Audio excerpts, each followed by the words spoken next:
Wala ho kayo sa Rizal Park. Nandyan lang sa EDSA. Mamaya, bibigyan namin detalye ng talagang ligwak na tubig na yan. Okay, good morning, good morning! Good morning! Ngayon ano na, October 21, Huwebes. Yan. At syempre, kamusta na kayo mga igan?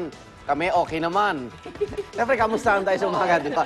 Lagi na lang kami. Kami okay naman. At sana naman ay maayos na kayo dahil nagaan na kayo. Yung ilan sa ating mga kababayan, pinipilit ng bumangon, literally, no? Dun sa naging epekto po ng bagyong Juan. Inuulit namin. Alam ko, hinihintay nyo, Tito Arnold, may pasok ngayon. Aha, nakagawian nyo na yan. At patuloy na rin po ang pagganda ng lagay ng panahon. Halos, although nasa karagatan pa rin ng Pilipinas, lalabas na si Bagyong Juan. At ang matindi, nakaabang yata si Catring. Kaya abangan nyo, si Juan paalis, si Catring ba papasok. Ayan, tutok lang dito sa unang hire. At wag na sana bumalik si Juan, Wag ha? na. Wag na, wala nang balikan. At syempre, after the storm, tuloy pa rin ang pagtulong natin sa mga sinalanta ng bagyo bilang bahagi ng ating Servisyon Totoo. Ang update dyan, plus paano kayo makakatulong, alamin po later. At kayo rin ituloy pa rin ang paghahanda. Itong I am ready natin magplano, magsiguro at makibalita dahil may isa na namang tropical depression na parating sa ating bansa. Naku, yan daw yung posible rin maging super typhoon ayon sa pagtaya ng Pag-asa, kaya abangan po yan. Yun. Kaya maya-maya lamang ay makikibalita tayo kung Pilipinas pa rin ang tinutumbok. Okay. Yung paglabas po ng Bagyong Juan at sa pagpasok ng bagong bagyo, makikibalita na po tayo mamaya. Pero eto muna, mayroon pong pinagkakaguluhan ngayon. Baka magdulot na po ng problema sa daloy ng trapiko. Edsa Muñoz, yung nakita nyo eksaktong lugar. May sumabog po na tubo ng tubig. Yan po ang ating pambungad na Ronda Report.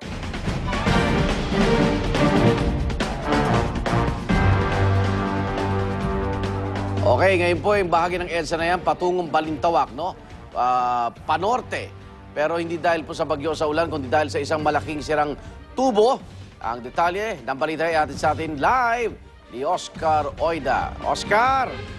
Yes, Igan, sa mga sandaling ito ay patuloy nga yung pagbulwak ng tubig na nagagaling dito sa isang pipeline ng Maynilad na nabutas din natin ng mga saksi mga bandang pasado alauna pa ng madaling araw. So kanina pa bumubulwak ng malakas na tubig etong pipeline na yan. Mangyari kasi, Igan, kwento ng ilang mga kinontrata ng LRT para mag-install ng light post dyan sa lugar na yan ay aksidente raw tinamaan ng kanilang backhoe yung linya ng Maynila. Dahilan nga parang magkaroon ng butas at bumulwak ito. Kanina nakausap natin yung mga taga Maynila at ang ginagawa nila, hinahanapan nga nila yung ng valve.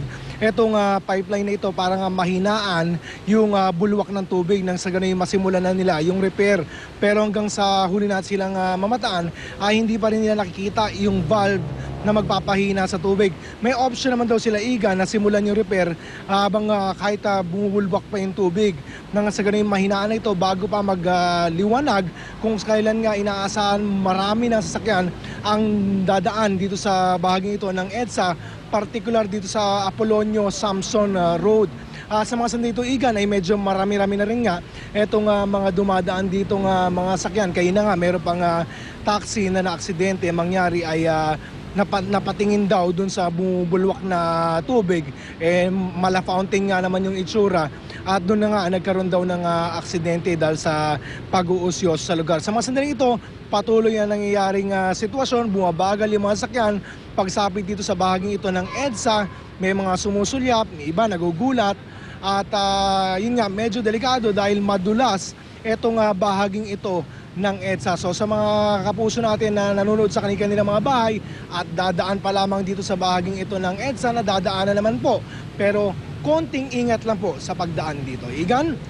Okay, kung sino man may sakop niyan, pwede naman saran yung bulb niyan, Yun nga, Igan, Diba, problema, yung ibang residente dyan, mawawala ng supply ng tubig. Yun, Igan. Pero hindi naman daw magtatagal to sa oras na masara tong valve. Ang problema nga, hindi nila matukoy-tukoy kung anong valve yun dito. May mga ilan na sila sinubukan kanina, nakita natin, na pinipihit yung valve. Pero hindi yun yung valve na magpapahina nung pagbuga ng tubig. So kung hindi nila mahanap, ayon sa kanila, kaya naman daw nilang ayusin ito kahit papatuloy na bumubulwak yung tubig. Pero sa huli nating nakausap yung mga taga Maynila, pilit pa rin hinahanap yung valve nga na magsasara ng koneksyon na ito, Igan. Okay, maraming salamat, Oscar Oida. Nagulat po live mula sa EDSA, Quezon City. Yan. Sana langis yun, no? Yaman ko na. Okay, samantala, yung iba kaya umaandar daw, libreng car wash. Okay, samantala yung pagbabantay natin sa palisang bagyong Juan at sa pang bagyo na posibleng tumama pa rin sa ating bansa. Yan ating top hirit.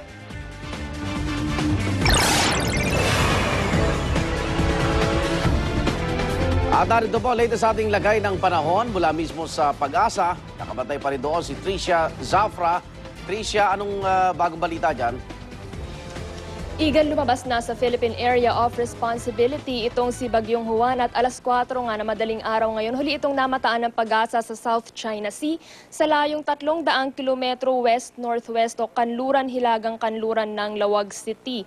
Nagtataglay pa rin si Bagyong Juan ng lakas ng hangin na 175 kilometers per hour at bugso na 210 kilometers per hour. Patuloy pa rin Igan yung kanyang paggalaw sa direksyong Hilagang Silangan sa mabagal pa rin 7 kilometers o 7 kilometro kada oras. Yung nagpapabagal sa tuluyang paglayo ni Juan sa Pilipinas ay yun daw high pressure area ayon sa Pag-asa na nasa itaas nito. Samantala Igan, dahil nga lumabas na sa Philippine Area of Responsibility itong si Juan, wala ng public storm warning signals na nakataas sa anumang bahagi ng bansa. Gayunman, ayon sa Pag-asa, hanggang Sabado ng umaga, asahan pa rin daw natin na sa parteng Hilagang Luzon, makararanas pa rin ng manakanakang mga pag-ulan, malakas na hangin at makulimlim na panahon dahil dun sa tail end ng bagyo.